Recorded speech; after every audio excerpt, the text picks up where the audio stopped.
Ushbu konturimiz Sabzazor fermer xo'jaligi bilan chegaradosh bo'lib, ushbu loyihani Agrobank Namangan viloyati Chust tumani Yutmos MFEda 203-sonli konturda amalga oshirilmoqda.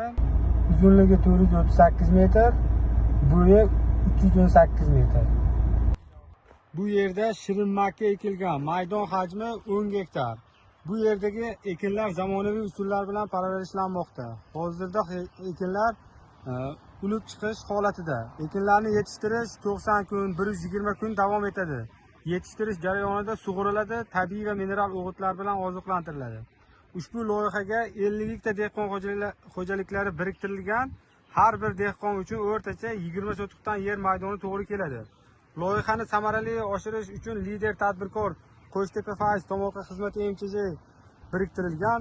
Ushbu loyiha bo'yicha har bir gektaridan 82 ming dona, jami 820 ming dona hosil olish rejalashtirilgan. Mazkur ekin yig'ishtirib olingandan so'ng ikkinchi ekinga ham yuqori daromadli ekin turi ekish orqali yer egalarining daromadlari yanada oshirib boriladi.